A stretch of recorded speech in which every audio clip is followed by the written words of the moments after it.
Guys, so now it's time to get into action and try to implement this apply middleware since we talked about how compose work, which is going to be quite essential. So I set up a logger function. I want to set up another one, so we're just going to call it logger1, logger2, and for now what they're going to do is the only thing that we have to according to the Redux docs. So it says that so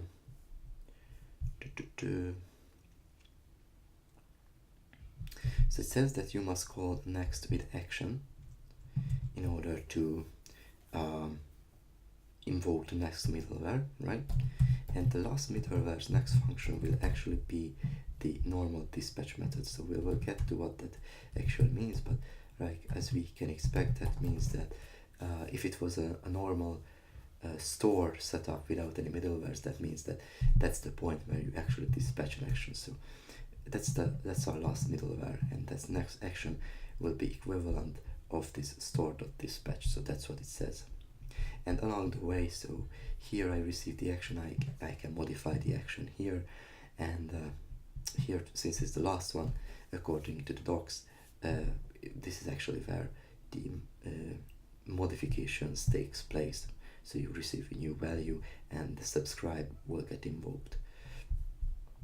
So instead of just simply having a logger, I can create logger1 and logger2. Alright. Good. So now let's go to, so if I refresh it, nothing should happen. Right, actually it doesn't even work.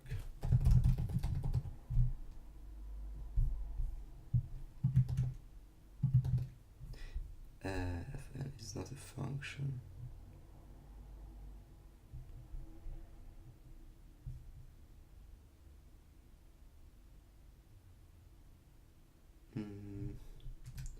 So why is that?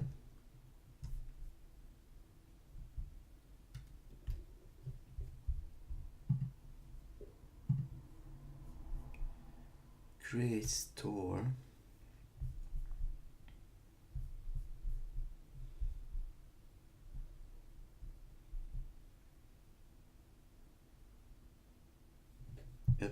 Create store.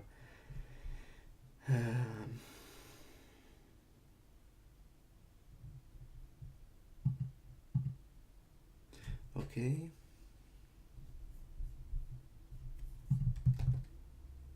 Okay, now it works. I have no idea. Okay, so now I think it's again with some.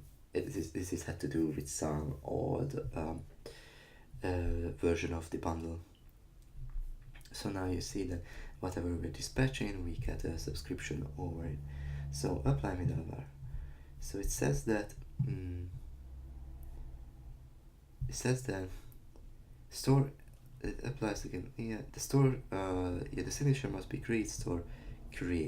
So what does that mean? It means that it must return something like create store. So this should be the create store function.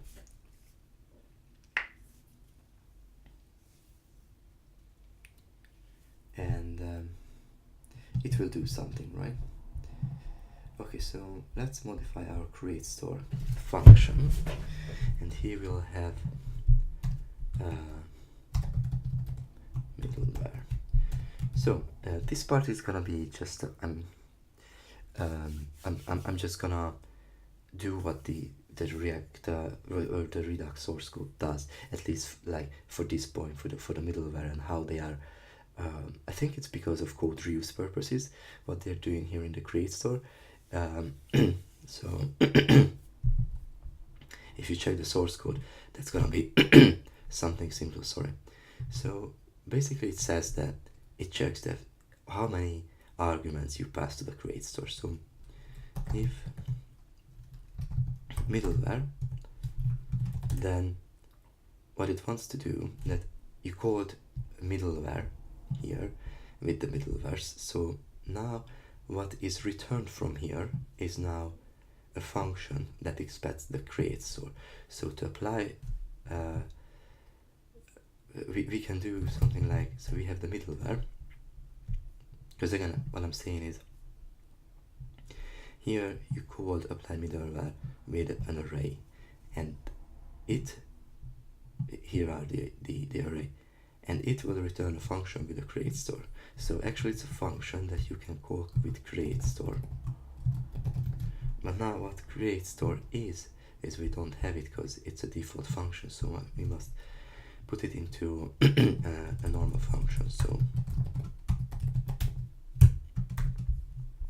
and now export it as a default.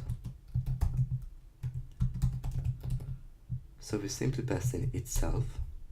So now we have the arguments as the create store, so we will have the create store function here.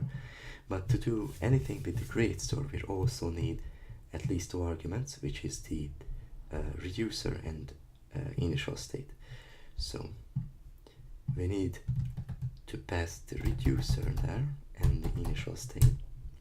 But in order to pick it up in the apply middleware, we need another curried state. So we need reducer and we need initial state.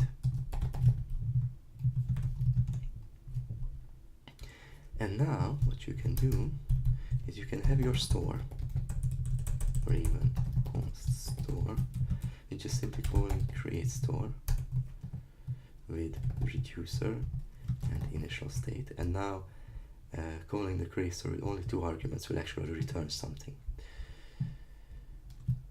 And this, if you call it with that and you return from this function the store, so you return the store, that's gonna be a store here, so you can simply return it. So now what we did, we just created some wrapper functions around the original create store, but nothing should change for this behavior. So if I refresh it, everything should work fine because we have done no modification.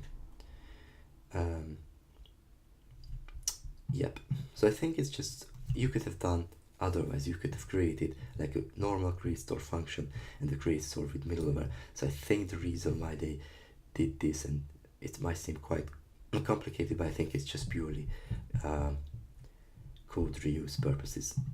So, but I might be wrong, right?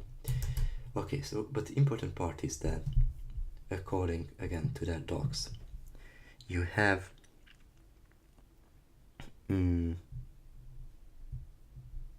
you have get state and you have dispatch as a sort of a middleware API, and then you have next and you have action. So let's try to implement this. So again, if we're coming back to the client, both of the middlewares have this get state dispatch as their first argument, then it's carried away to the next function which has next, and it's carried away to the next function which has action as arguments. Okay, so now get state and dispatch, they both must be functions. So let's call it const middleware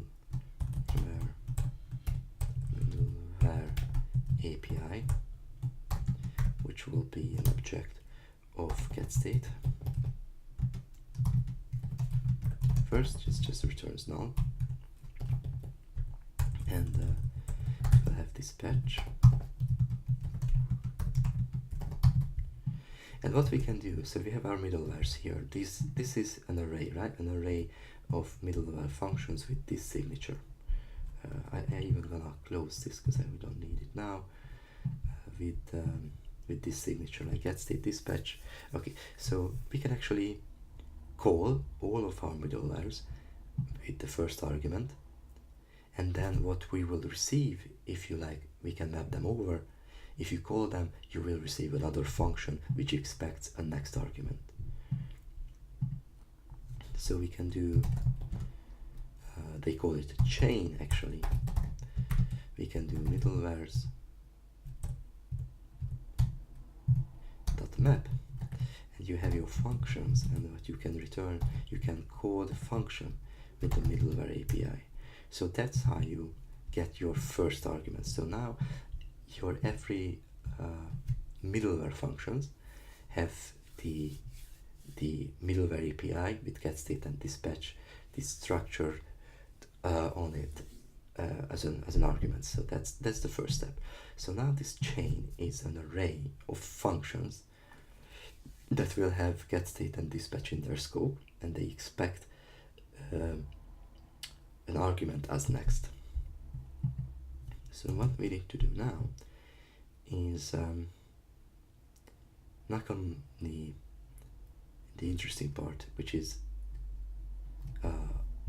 the compose part. Why we had to have this compose thing. Actually, let's Control C, Control V, everything into here,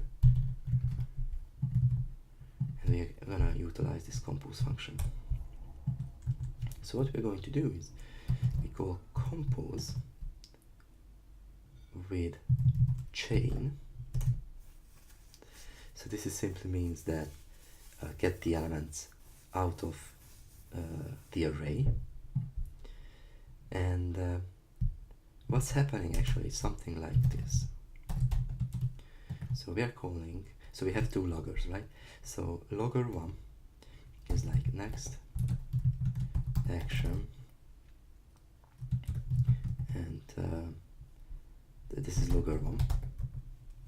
And then you have another function here, so that's what we did, that's what we have so far, action, and logger 2. That's what we passed on to the compose. So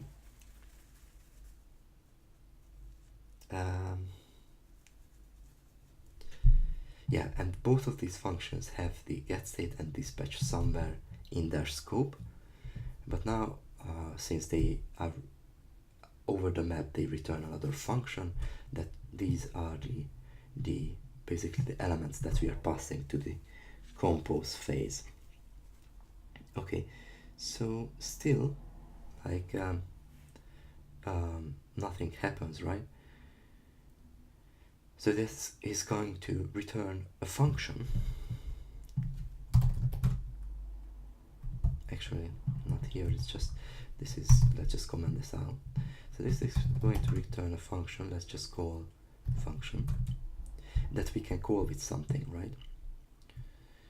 So what we want to call with is whatever we call it, this function with, this fn, we can call it with something, right? Because the compose will return another function, it's not gonna execute anything. So what we can call it with, it says that the function will be given next middleware's dispatch method and is expected to return a function of action calling next action with a potentially different argument. In other words, you can modify action along the way. The last middleware in the chain will receive the real store dispatch. So the last middleware in the chain will receive the real store's dispatch method as next. In other words, this next expects in the last one, and you remember whatever you call your compose method with is the argument, I mean, so this is the arg.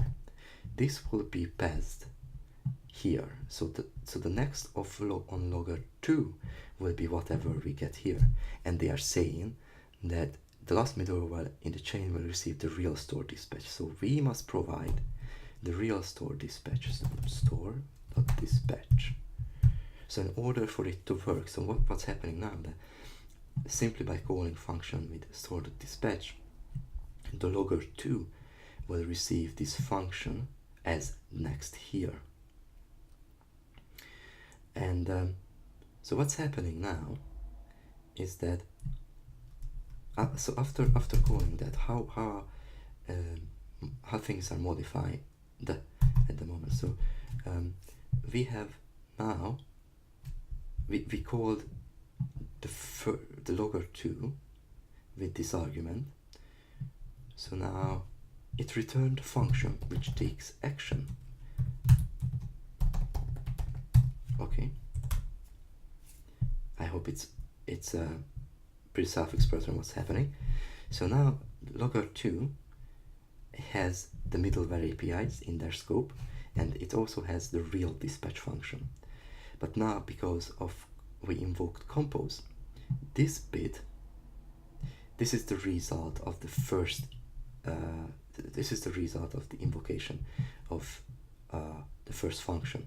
And as we know, compose feeds the result of the first function invocation to the next one. So what's happening is this function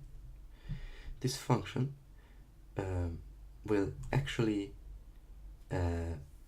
be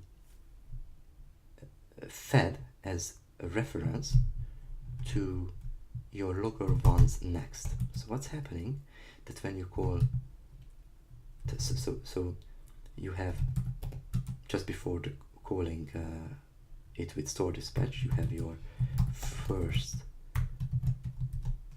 logger,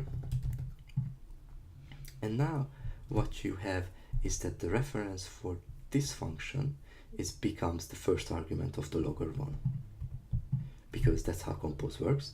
So the hard part here is that we are not feeding like real primitive values or objects into each other, but we are feeding functions into each other.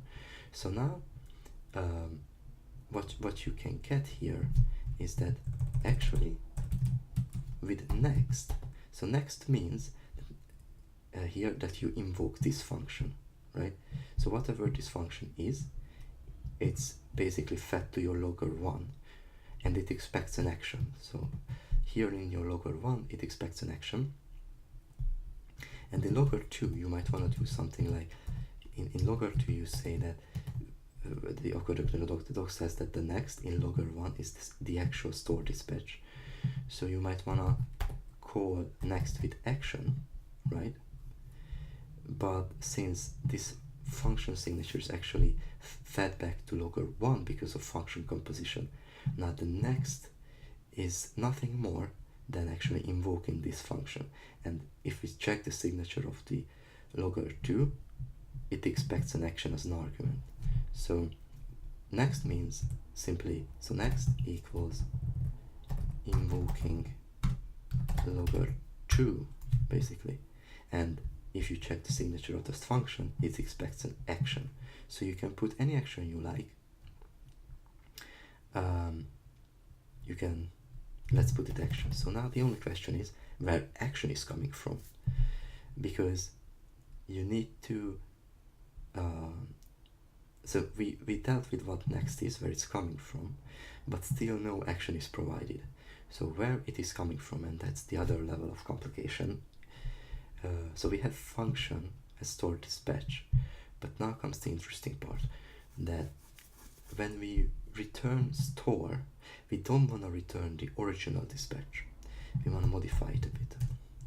So what we want to do is we want to have the store, but the dispatch should be modified quite a bit. So dispatch the signature of action. What I want to do here is basically I want to grab this, like, I don't know, with real dispatch. So that returns the result of this one, and this actually can be called with action because it's another curried function if you check the signature. So first you apply it with dispatch, and then you apply it with action, and then actually whatever in the function body will get called. So with real dispatch action, so I think the important part here is that the compose actually not doing the function invocations. What the function does, it sets up the references. So with calling compose and with store to dispatch, what you actually do is just you set up the references. So this function from action will be referenced in the previous middlewares next, and so on. So whatever you turn here, this function will be referenced in the previous one. So actually nothing gets called because there is an other currying and partial application happening here. So compose here, since we're not returning real values, is actually just setting up the references. When the real action takes place, so with real dispatch basically means that this is a reference now, because the compose returns the last element. So the last element of compose is, in our case, the last middleware's function. So it's action logger2, right? So that's the signature. That's what you get back from compose. And the real trick here, what we did, is that we set up the references with compose, so it has the middleware API somewhere above it, and also has the next function, which points to the next middleware. So you kind of can think it like this.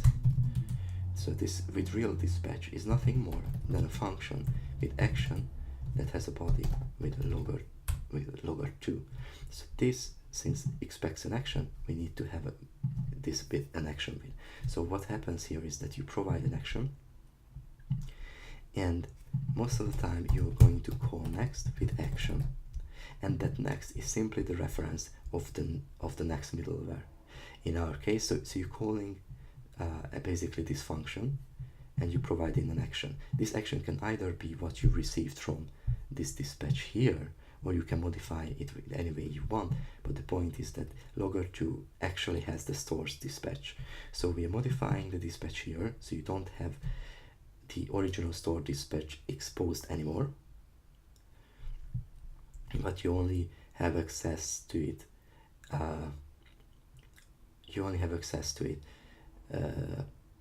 with the last middleware. So I think that's, I don't know if I explained it well enough. So the key takeaway here is that, I think at least, that function composition here, since you're returning partially applied functions, they are not returning actual values here. We are feeding functions to each other, therefore you will have references in the later functions for the previous functions. Okay, so what we can do here is, so get state is simply, well, it's just simply a reference to store to get state. Nothing changes here. But actually dispatch, so you also have dispatch, and so the reason why you're exposing dispatch, because you might want to conditionally dispatch actions along the way, but this dispatch shouldn't dispatch things right away. So whatever you dispatch here, it should be in sort of like a queue and wait for its turn to be fed into the chain of middlewares. So this dispatch should be the exact same dispatch as we have here, like the modified one.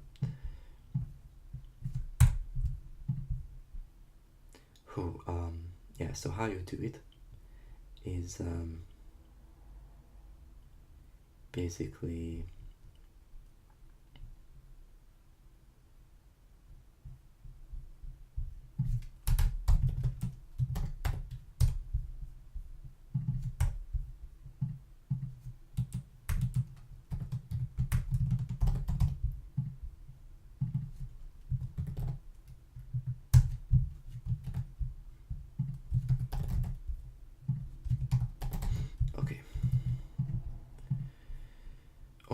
so it's quite a long shot. I don't even know whether it will work or not, but let's give it a go. A function is not a function.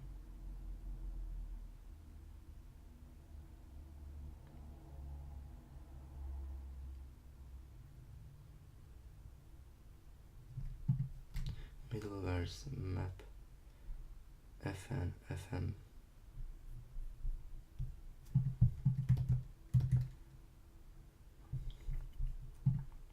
Okay, let's check what's wrong.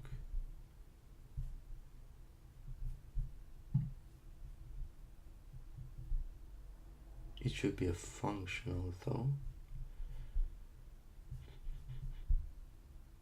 Apply middleware logger1, logger2. Are we getting the middlewares? Console log middleware.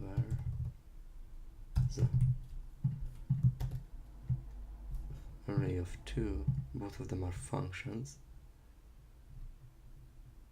So it says that fn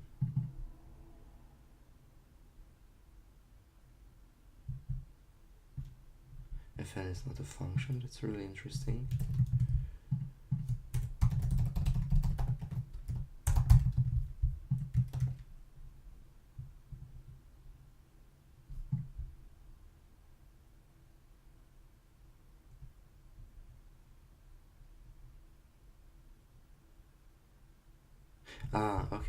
Okay. Yeah, so it's an array of array. My bad.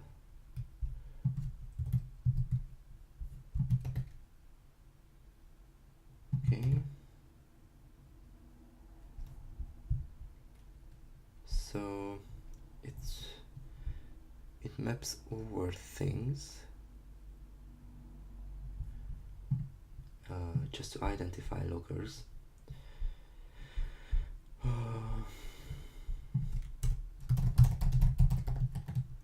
So first should be this,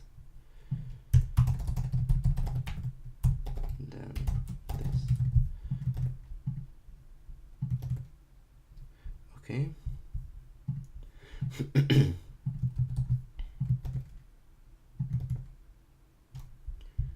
Okay, so its type of fn is not a function at index gs.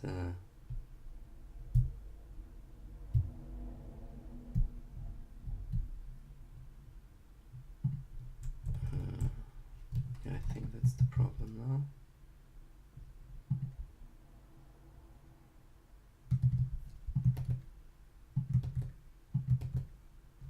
Oh no. So yeah, it's a chain should be an array of functions, right? Chain. No, it's undefined. Yeah, because I'm not returning it. You must return the function, okay? Okay. So it seems it's working now. Okay, let's get rid of these console logs.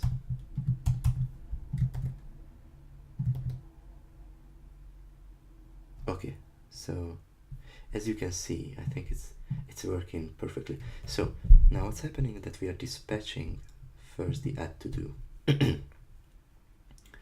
So first it pipes it through the middlewares. The first middleware is the local one, so first should be this. Then you call next action, which is simply next is referencing to our logger 2, and you're calling logger 2 with the action. So now it runs the body, then this, and the logger 2's next is basically a stored dispatch. So here happens the real dispatch, and as you can see, happens the real dispatch, and because of you subscribed, then you got your value here. Sweet, very good. So let's try to actually modify the action here. So what we can do, if you get rid of this, then nothing happens, and the store should never be modified. Yeah, so the store, you can conditionally stop execution of the dispatching, or you can do something like if action.type equals init.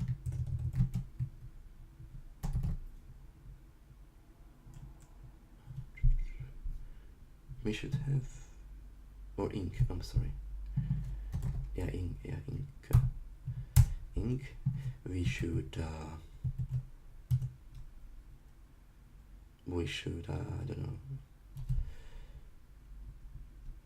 Yeah, we should just return, maybe, or just do something like only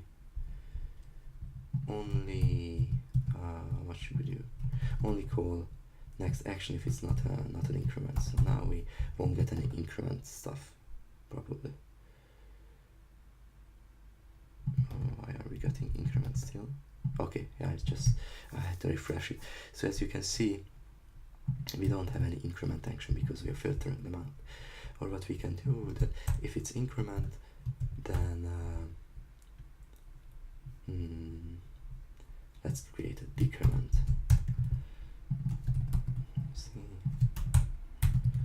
Okay, so what we can do, if it's an increment, then modify it to decrement.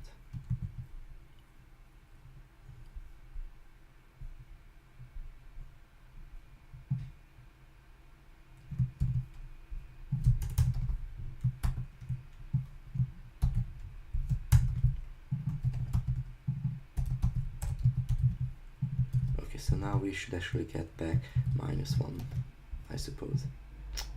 Sorry.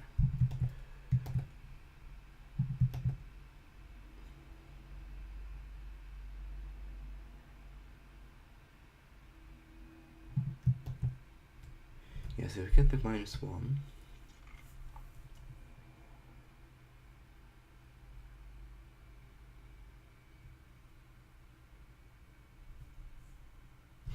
Yeah. So sorry. So we weren't getting the to-dos, but else just simply go on next with action. Yeah. So yeah, now we have. So the to-dos are normal stuff, but when you try to increment it, actually decrements it. So you can play around with it. So that's how middlewares are set up, and that's how middlewares are working. So I think in itself it's not that complicated once you get your once you know what function composition do, and it's a pretty neat thing actually, how it's set up, and it has a lot of potential. So let's actually, I know that redux tunc is a pretty small library. I don't know how it's set up, but let's try to do some async stuff here. So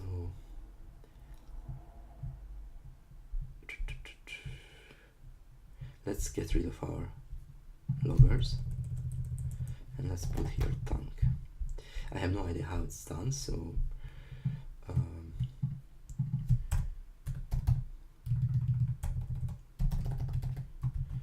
let's experiment quite a bit.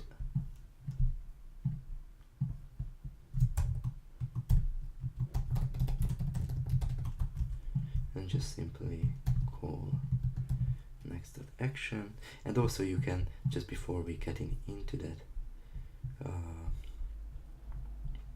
you can dispatch other actions. So let's go to apply middleware logger, just logger one. Let's just let's put back logger. No, just logger one. Sorry, just logger one. So if I refresh it, and now everything is fine. So we have only logger one, but you can actually console log the state, get state here because it has access. Okay, so now it's console logging out here in 211, and you can actually dispatch other actions here. So just before, so let's let's dispatch type inc. So you can dispatch actions here as well. Yeah, and it's not advised. Let's because obviously it creates an infinite loop.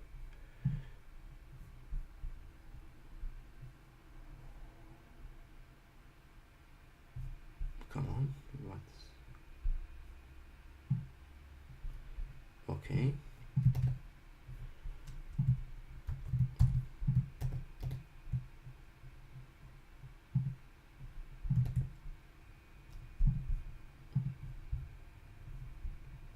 Alright, so we should modify this a bit by saying if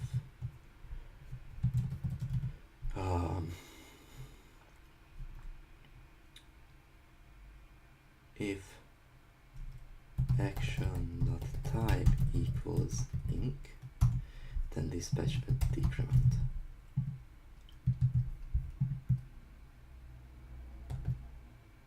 Okay, as now you can see,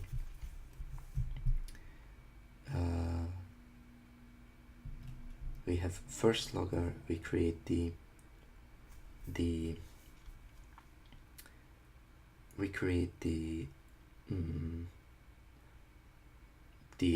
so we add to do, then we have first logger for the increment, and the instantly have the first logger for the decrement, so you can play around with it. If you want to first dispatch the normal action, then let's have it the other way, I think. Yeah, so now you have first dispatch the increment, and then because it's an increment, you then dispatch another action which is decrementing the stuff. So actually order obviously matters, but you can play around with these things. So that's why you have dispatch and get state here. Okay, now get into the thunk bit. I don't know how easy it would be, so let's const thunk equals, so first of all I'm gonna have the signature here set up.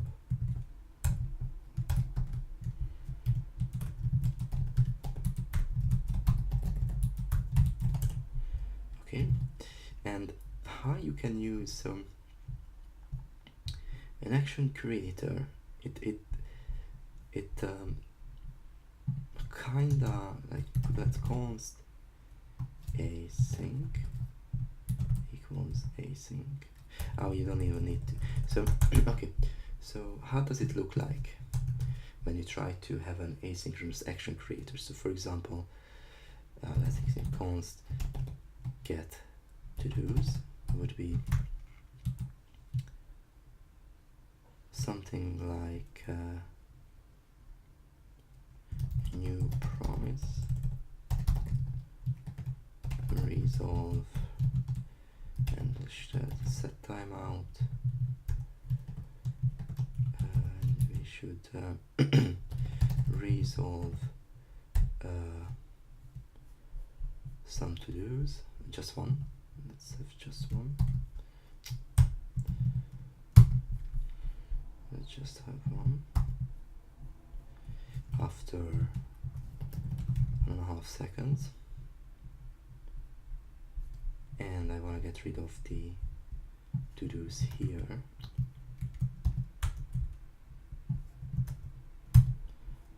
Okay, so now I just want to call get state. So now we should have only, yeah, so the to-dos are 0 and the counter is 1, which is expected. So what I want to do now is to-dos should be a function. And how does it look like?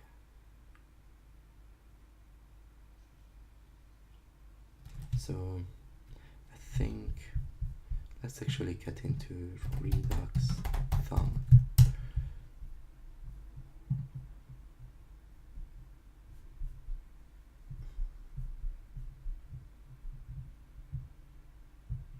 Okay, so they provide you, so return, they provide you probably the dispatch and get state.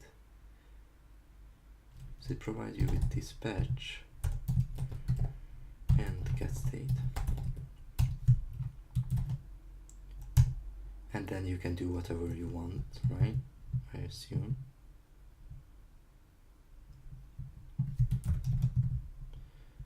So what I want to do is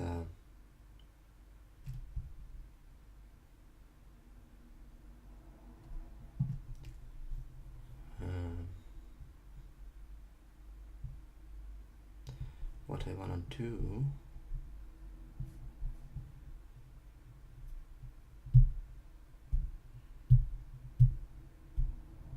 well, I don't even need these get to do's. Maybe I can just get this here. So I think I can do async here and await here. to-dos.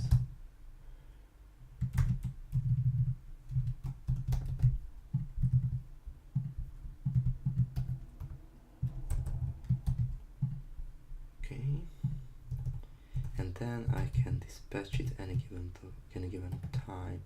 So dispatch type to-do, and payload should be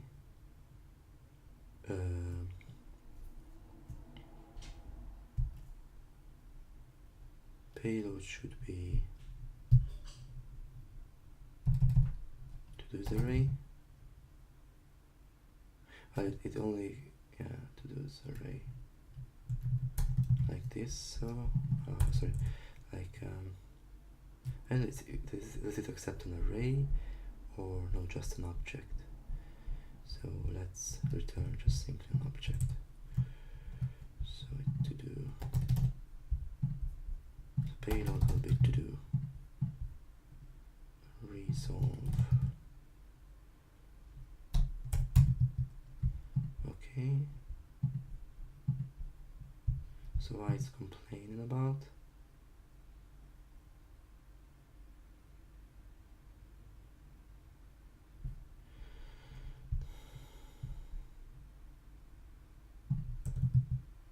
Okay.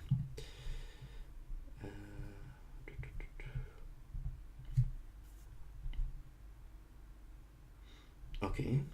So now what we need to do is, I think it differentiates it from the type of action, because the way you do this is store.dispatch, and you, what's the name of that function we created? To-dos. So, and you call it with something right now with a empty argument. So normally so it returns a function where normally these dispatches accepts an object. So I think that's what we need to do, like if type of action equals function,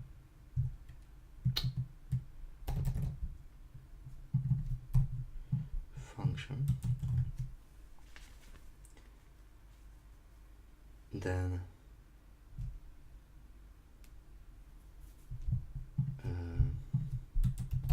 so else just carry on.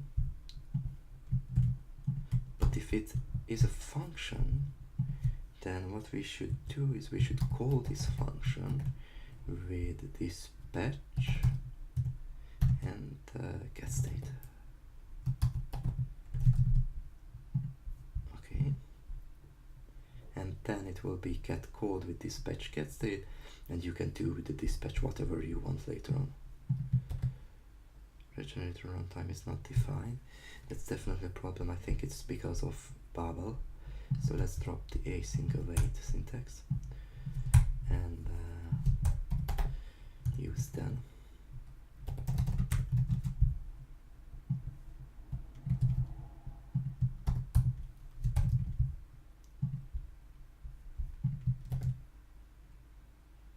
Nice. I just want to increase the amount a bit.